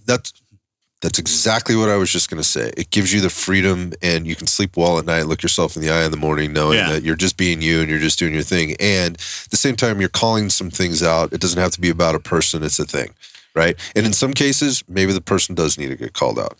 But, this was going to be a video that I put out, and I couldn't come up with a term with it. Maybe we'll find something. It'll probably happen after we're off the air. I think everybody needs a sort of mental council of people to judge you. And in that kind of keeps you on board, right? People in the industry who, if they saw your video, right, they know you, right? It's like you meet the guy who was a nerdy guy in high school, and you see him the first year in college, and suddenly he's rockabilly dude. And you're like, wait a minute. What happened? Yeah, you just took on a persona, like, but I remember you, right? Or whatever. And so I'm like, when I put out a video, I'm like, are Drew and Craig and Mitch and are these guys going to see this and be like, what are you doing? Yeah. Like, I think it's so important. Yeah. And it's not that, like, if I feel like, well, they're wrong, I feel strongly, then okay, you feel strongly and keep it. But there are people who I trust to have a grounded perspective in certain areas, where they, where they know this industry or know this section that I'm speaking on.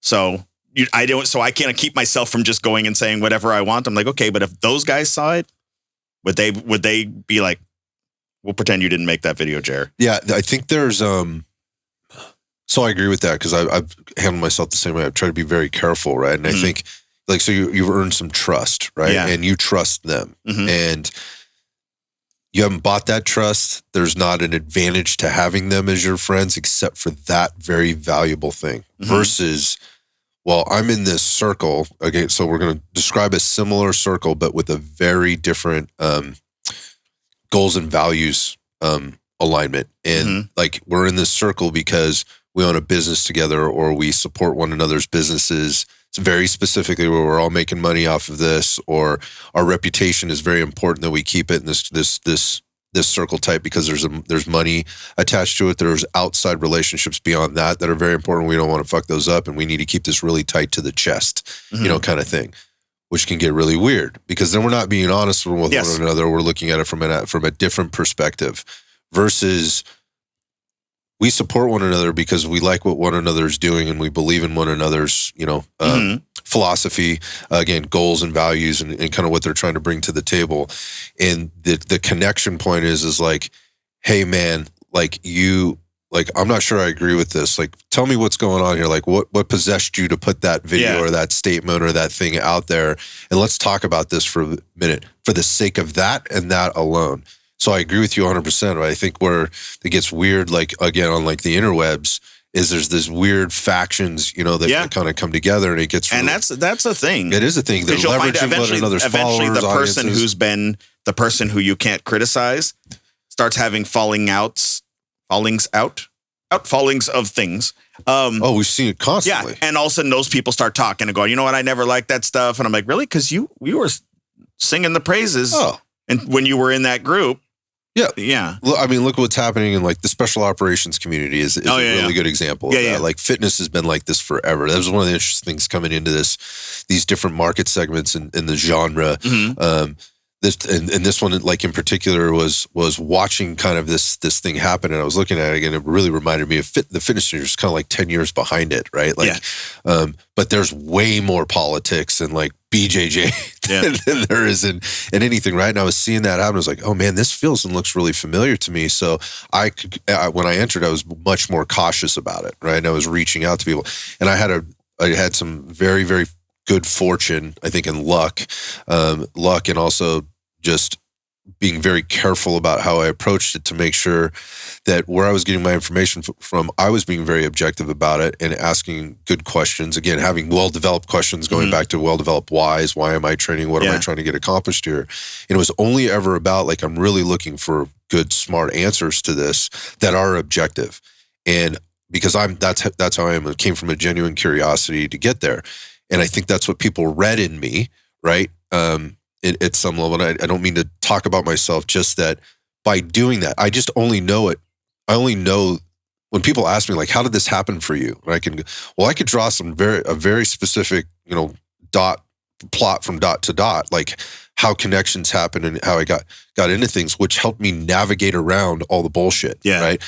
Or recognize what I was seeing when I was looking at it, which is so much harder for people that don't have that advantage or don't have that ability when they're trying to enter into something. So going back to, again, like things that you've seen, we've seen the Instagram Jesuses fall, from the heavens very, very. Yeah. When they do, it's hard and fast, right? Yeah. And then that forces people to they have to make a decision, right? And that decision is either, well, I'm going to stick with this person, to the better end. They've been wronged, more specifically, I feel personally wrong because my hero has now been, punched in the gut or been exposed, for lack of a better term. So I have to make decisions. I either stick with them and go all the way to the end and go into the fiery flames of hell with them, or now I have to walk back. And distance myself, which is, I think, for some people, the harder thing to do, rather than like, again, why didn't I see that? Like, what, is there truth in this? Like, to your point, like, is that true? Like, is that true? Like, ask yourself, is that true? Like, and then maybe do some digging around. And again, like, just kind of relating it back to what you're doing on social media, I don't think you have to fear that at all, right? Like, is this, You're just like, oh, I don't know if that's true or not. Like, let me look into this because I don't think that that's true. And you're coming at it from a place of like, is somebody going to say something about this? Right. Rather than kind of just let it ride. Because every time one of the Instagram Jesuses falls from the heavens, right? To your point, people come out, we kind of knew that. Well, why didn't you fucking say anything, man? Sorry. Like, it's like you hung in there till the very end. The only reason you're saying anything now and taking this position now, because you feel safe. Yeah, because they've reached absolute rock bottom. There's no coming back from this now. Yeah. Like what they did is inexcusable or reprehensible or whatever else. And now I have an excuse to say something rather than I knew it was bad or I knew it was this wrong thing the entire time. I find that super interesting. So if you never get yourself into that position, right, being safe, right, not making too many enemies. My out is that I'm always willing to be proven wrong. I left my name off of my programs intentionally. Right. I said this in my section this morning when I was teaching. Half jokingly is said to protect my own ego because it wasn't me that was wrong. It was the system that had a problem, and I can just fix the problem, and I'm still okay and awesome. Yep. And I don't mean that at all sincerely in terms of talking about myself, but to try and not take criticisms of whatever tactics or techniques I'm showing as a personal affront to me, and somebody just saying, I don't think that'll work. Because then I don't have to I'm not muddying the water with my own feelings about it. And we can just go, I don't know, let's try it. And if you have something better, then I'll credit you and away we go. Right. And so because there are plenty of things where I'll say, this won't work, this won't work, this won't work. And it's not me being inquisitive. It's me having put in 20 years plus pressure testing the best of my ability and being able to transfer this information to other people and have them have the same success. That I'm like, okay, no, I've done all the math, done all the work on this. This is highest percentage. And if someone says, well, I think this is, I go, well, let's find out. Right. And then we can test it out together. And I don't mean it as a challenge. So don't show up my gym with light blades. I mean, like, if there is something that works better, then we can find that out and we can test it. And I'm fine with that because that's how we got to where we're at in the first place. That's the point, because there was a genuine process of doing that on your own. This isn't my opinion. You understand that process to be a true type of process, right? The only way to do it is this way, in a sense, right? And so again, like, I go back to how did somebody get to where they're at, right? And the rise to fame, the rise to notoriety, like all of a sudden, again, somebody says something nice about you on the internet, right? And all of a sudden things take off. That happens frequently, right? I mean, we see people build and pay for relationships that do that for them. And that's a dangerous place to be, right? It is. Because if you haven't gone through all the things that you just described, like, there's nothing, you have everything to gain and nothing to lose. Versus you have everything to lose by putting something out that isn't true or is just there for your personal interest, right? Whether it's financial, fame, whatever else. And so and saying this sort of publicly, I really appreciate what you're doing. Like, thank you. Like, it's refreshing to me, because that's what I was looking for, right? At the beginning stages of, kind of when I jumped into a lot of this stuff. And I was having a really tough time finding it. I wasn't sure what I was looking at. But now there's so much of it. Somebody new entering in is going to have so many questions and so much stuff to navigate around, even more so than I did just 4 or 5 years ago. And that's somebody described me today as chill and accessible, which is better than when I went to the first time the only time I taught at Polypalooza. And I can't remember who said it to me. Because I think I ran into the guy recently. And I finished my whole section there, and he came up after. He's like, when you walked up, I thought you were going to be an asshole, but you're really cool. I was like, thanks. All right. So I guess I'm moving up in the world to now easily accessible and kind of chill. That's a win, man. Yeah. So I'm like, all right, I'll take that. Yeah. But it is true. Like, more often than not, when you're in it, as long as we have been, the guys who put on the biggest show, especially in front of a camera, are usually doing it to cover up issues elsewhere. With rare exception. Yes. Yes. Yeah. There are guys who just naturally come across that way, and that's just their demeanor. They're not compensating for anything. But there are a lot of guys out there that are a lot more style than substance, especially in the self-defense world, who try and come across very tough, and everything they demo super fast, and they're lightning bliss. But then you look at what they're teaching, like, it's not going to work. It's not matching up. It's not going to work the way you think it's going to work. So yeah. I don't feel the necessity to use my outward attitude to convince you that I know what I'm talking about. You can test it yourself. It either works or it doesn't. Yeah, I love that. Again, there's a lot of freedom in that. Yes. Right. And I think that's an important. That'll be a huge takeaway for me. I think it validates, like, a lot of the things that I see people doing out there, and they're struggling with it. Like I don't know what to do. And dude, just be you. Yeah. Like, just do you. Be honest. Be genuine. Come at it with the right kind of intention, which is what I'm getting from you. Yeah. And it'll generally work itself out. Now, there's a lot of work that has to be put into doing that, and you're learning all those things now. Like, when I made the first VHS tape, it took me 11 takes to say, "My name is Jerry Wetzel. Welcome to the Red Zone." Because the guy's so like, hard. I finished, and he's like, "What are you doing with your voice?" I'm like, "Nothing." Do it again. All right. Nope, you still sound like that. Just talk, man. Like it was just a bunch of weird stuff. It was the same for me. Yeah. It was the same for me. Like, listening to the podcast over the same about 50 times. Like, dude, I sound like, what was I doing? Like, why did I say that? I've never said that in my life. Why did that come out of again, going back to being you said the term you used was hell. I forgot. It's not coming to mind. Too many too much today and not enough food. But my point is it's coming from a place of, like, it's genuine, right? And that's a term that probably gets used a lot, but doesn't really have substance to it. But I get that. And then going back to the people that you meet on the people, dude, I thought you were going to be an asshole. Yeah. Why? Am I coming off that way? And I didn't have any social media at the time, so they're just based on how I look. Right. Yeah. Yeah. And to be fair, that's a fair assumption. I used to be walking up, being Mr. Sour Pants Face, pre-caffeine or with my sunglasses on and bald and ugly. Like it just comes across people that expect way. Expect that. Like, and I think that's another interesting thing is, because you've been through so many things, that's been my experience. I mean, I could say make that same statement about 90% of the people that are over there that are instructing this weekend, even the students on the floor. Yeah, they're very aware of what's going on. They don't get too high. They don't get too low. When you get them talking, Mike Sanford's a good example. Mike taught his section yesterday. Yeah. Mike doesn't say much otherwise, but man, when you get him going, like he opens up, he's super articulate, like he's funny, like he knows what to say, where to be. Yeah, but if he's sitting on the side watching my class, Mike's not buying it. He's a dick. Yeah. Mike thinks everything I'm showing is stupid. That's exactly what I'm talking about. Yeah. So it's a tough place for people to enter into versus this person looks friendly and approachable, and they're going to be nice guy, and that's what I need in my life. I need a nice guy. There's judgments being made. Anyways. All right. So talk about like where Red Zone is now and what you're doing and what things look like for you, in the future, because what I was watching happen on the floor today, again, going back to like, so do you travel? Do you do this stuff?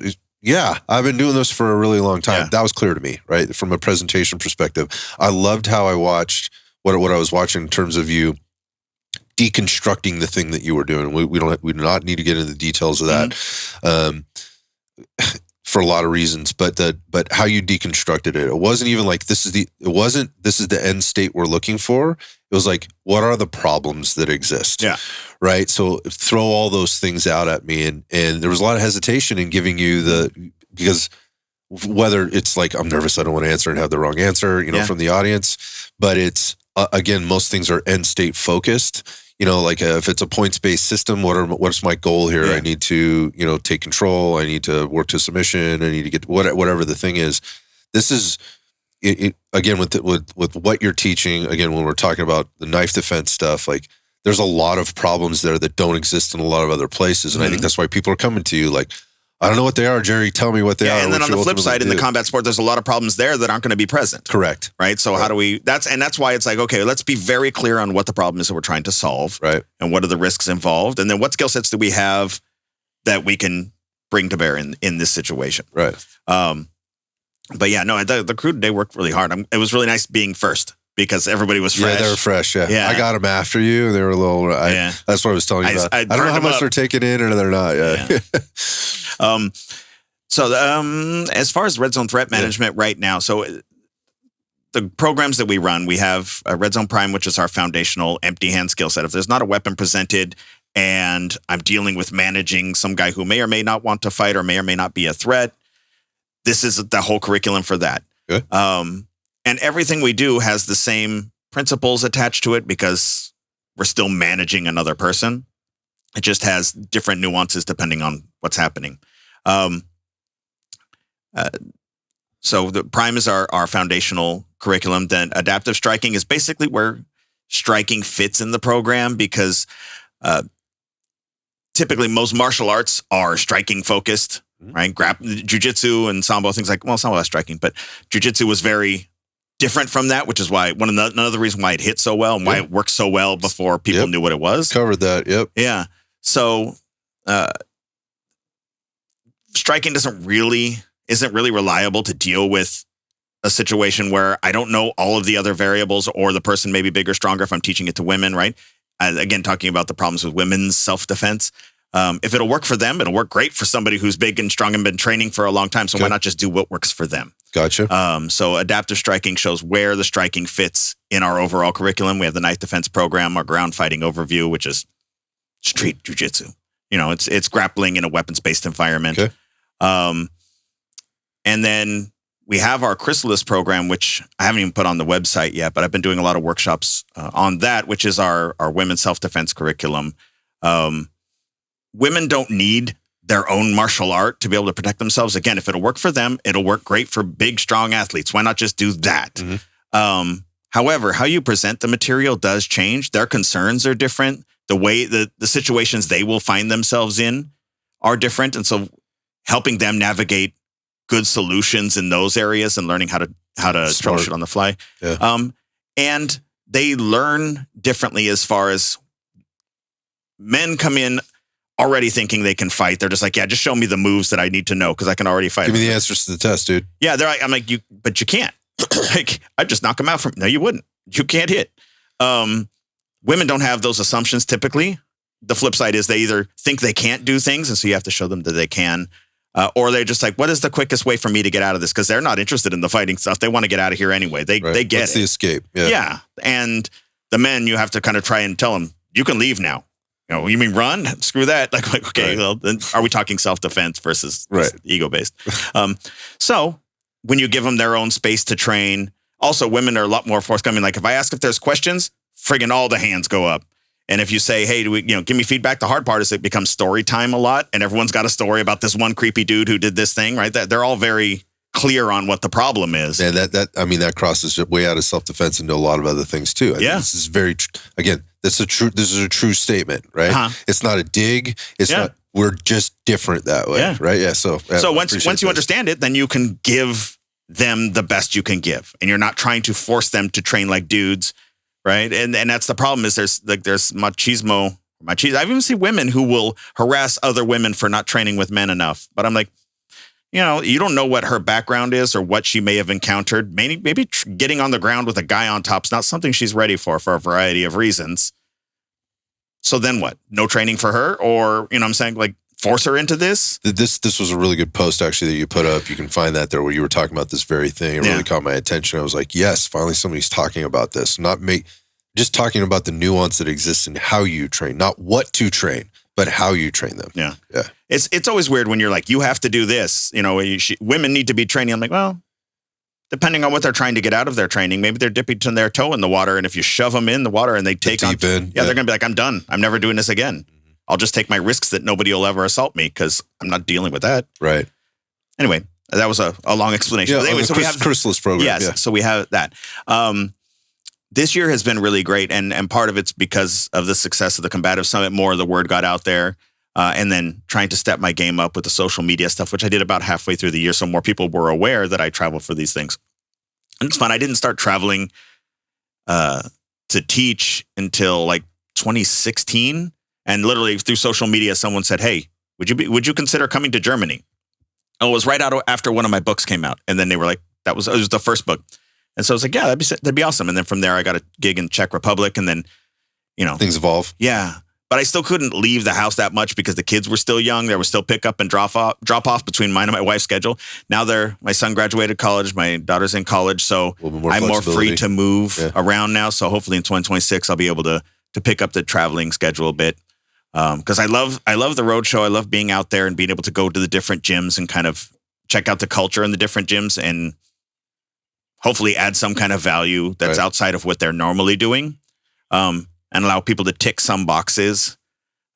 We do instructor courses through the program also, which basically makes it so that I have someone to point to when people are trying to go, like, does anybody around here know what you do? Yeah. Right. Which doesn't mean they have mastered a martial art. It means they understand my curriculum and they're working on it too.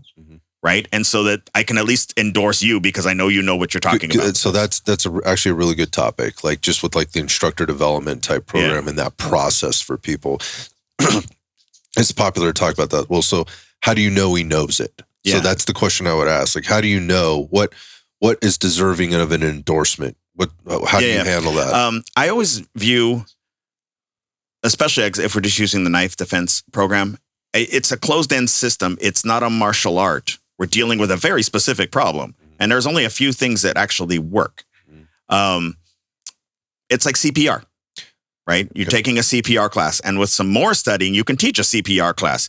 You don't have to be a cardiologist to teach CPR because it's very specific. We're dealing with only these things. Other stuff doesn't fall in there. Right? Now you're going to ACLS or whatever. So, So then you have more in-depth study on broader things. But if we're talking about the knife defense curriculum, you have to understand. I mean, I have the curriculum I got you. Here's the correct. So you can. That's not what I'm asking. My point is, I'm saying like they have the information. I'm not gonna keep a secret. I have a whole book on it. They have to be able to do it. So they come in, they gear up, I show them how to set up the drilling so it stays true, and so that we don't end up with weird blind spots because we're trying to make the system work. Right. Gotcha. On the flip side, good training means you're also not turning it into a game or turning it into MMA, right? Playtime. Knife jitsu. We're still making it an assault. As it's not a sport. Yeah, as I said this morning, it's not easier when they're not skilled. It's just differently hard because people who don't, again, roll with a white belt, right? People who don't have skill compensate for that with strength, explosiveness, audacity, right? They just do the randomest stuff where you're just like, oh, yeah. Mm-hmm. So it's exhausting being the bad guy because you get to do all of those things you wouldn't do when you're being technical. But you have to be able to manage that. And you have to sort of work through the illusions that come through all of the knife defense stuff. So, pardon me. So when we're working on the instructor courses, that's kind of what we lay out the entire curriculum. We make sure they understand whys and wherefores, and can you do the thing, right? And can you articulate that back to me? Do you know why we do the thing? Mm-hmm. Why not do this thing, right?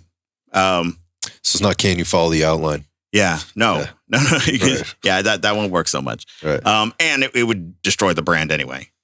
And I've had people who've done my course who then go on to do other things, right?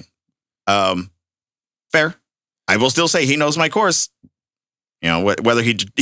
This is the nature of business, man. Yeah. People if he decided to be a collector and go, yes, but if I know 3 courses, I have more to offer. Or, you know what I'm saying? Sometimes more is better. Yep. So there is that thing. Usually I won't endorse them. You can do the course, you can do the instructor course, and I will say you have done the instructor course, but if you don't teach the material, I'm not sending anybody to you. That's where it stops. Yeah. That's been a topic that's come up just sort of in law enforcement training, specifically around like combatives, arrest and control type stuff. And there are different companies out there that do things, right? And we're trying to solve a problem. Like, we need to get this person basically in handcuffs and in the back of a car. That's ultimately that's how we know we've won. That's where we're at. But there's all the things leading up, and what's being taught, how long has it been being taught for, and how much of it works, and all the things you've already described. And there's a need for this. So this goes back to like there's a need or a demand. Like, we need more of this training, and so we're putting butts in seats to go through quote unquote instructor certifications that they come back and teach us stuff without the knowledge, the ability to articulate, the ability to problem solve within the curriculum. Like, what is the thing that I need to work on here? What does this person particularly need? And that becomes problematic because then we just leave things out. Oh, that's the other thing. As far as like my instructor courses, the people who take the courses are allowed to teach it to their guys in their facility. So they can say they teach it, but they're not allowed to go out and do workshops on it to the, you know what I'm saying? Yep. And it wouldn't be fair to just throw them out like that, because there's going to be people who show up who want to test it, and you're still working it and owning it and testing it yourself.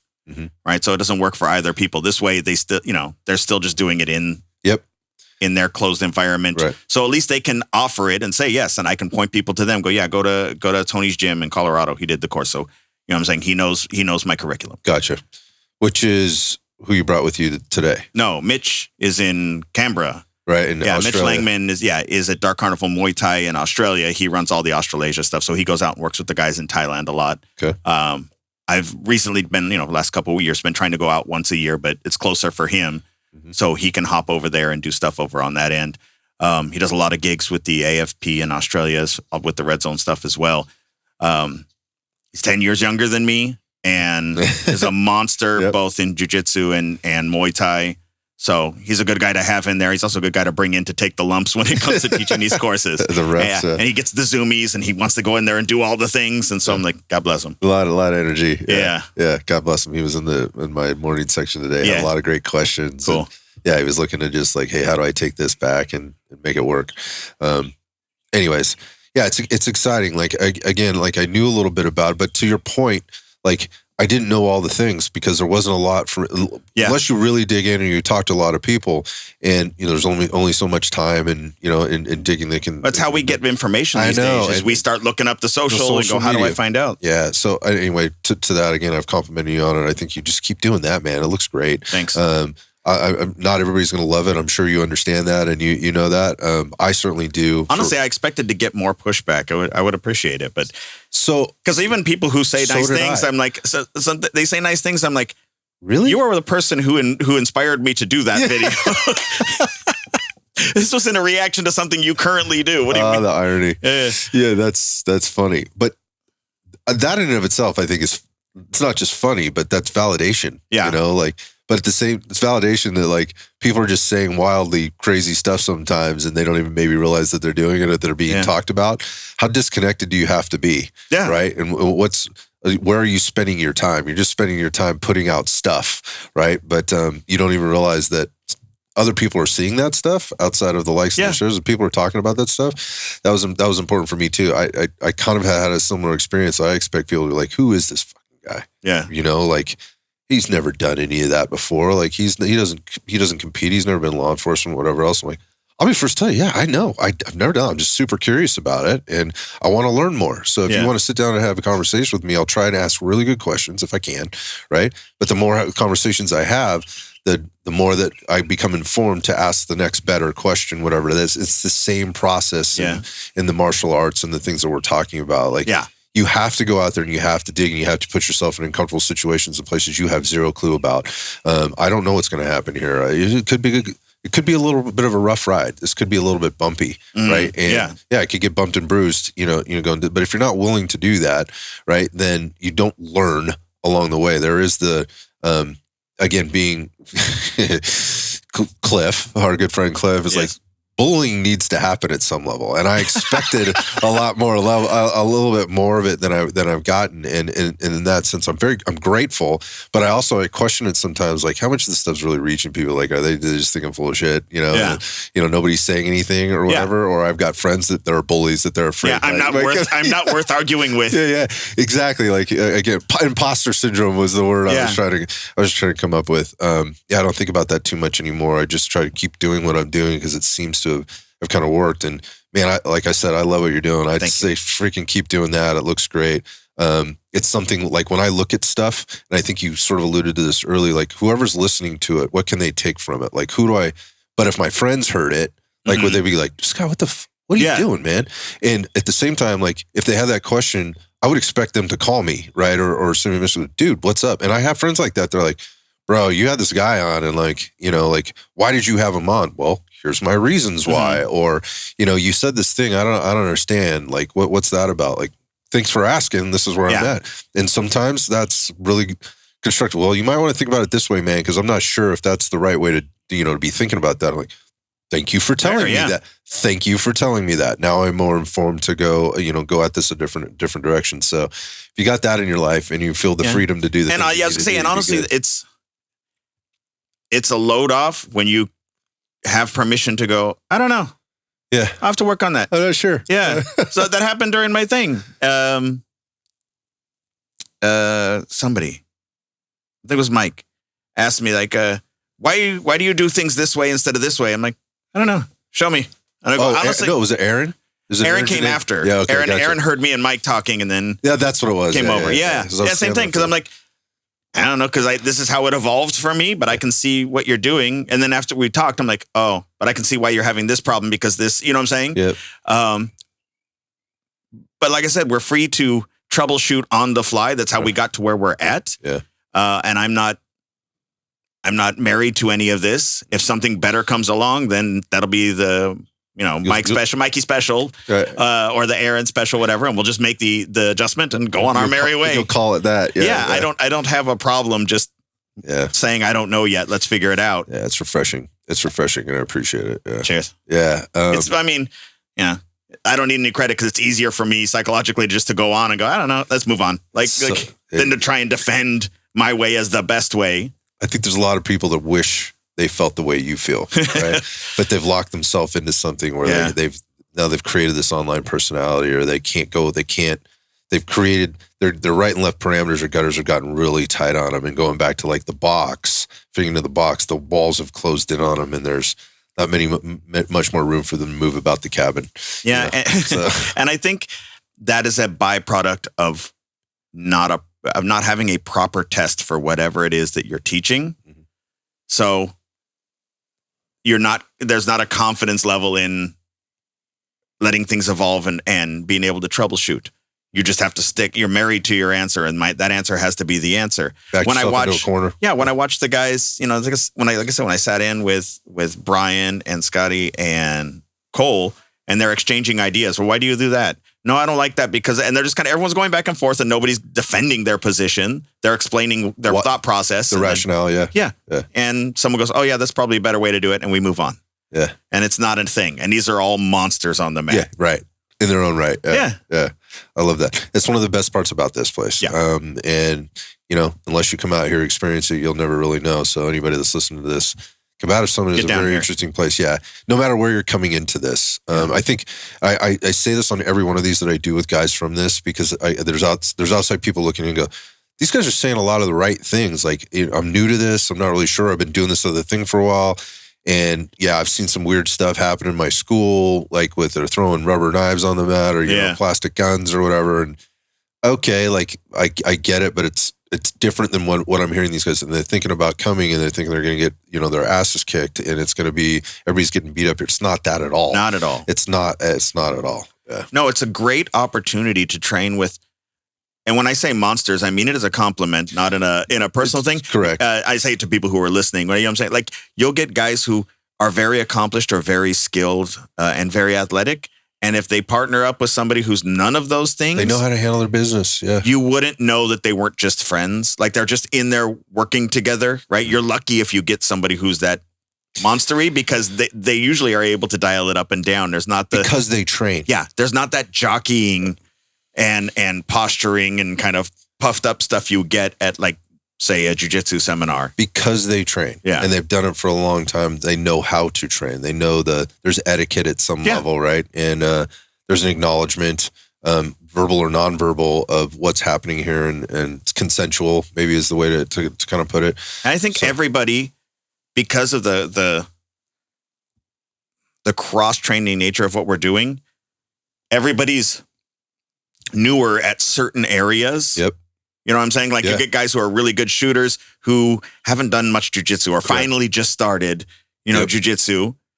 But all of our paths are going to cross where I'm going to be in your area, and there's kind of a mutual understanding. Everyone's cool. Everyone's just working on their stuff now. Yeah. What is the thing that I need to put and chances are you're going to help me with something I'm not good at that you're good at. Yeah, so. You're partnering up with all kinds of people. And by the way, there's people from all over the world here this time. Like, there's Germany, Australia, Ireland. Yeah, a guy from Ireland. United States. We came in from Hawaii to be here. Like, there's really interesting. And then obviously instructors are from all over the country and doing their thing anyway. So that's the plug for Combatives Summit. You got to get here next year. It is definitely worth the trip. It's great hospitality. I probably said this too many times last year. It's so well organized. Yeah, it's very fluid. John and Nori do a great job. Nori's is a beast, in terms of managing all the things. John's so much more relaxed this year, than he has been. The point of that being is like it's a well put together event. It's not just, to your point, it's not just a bunch of beasts running around looking for the next thing.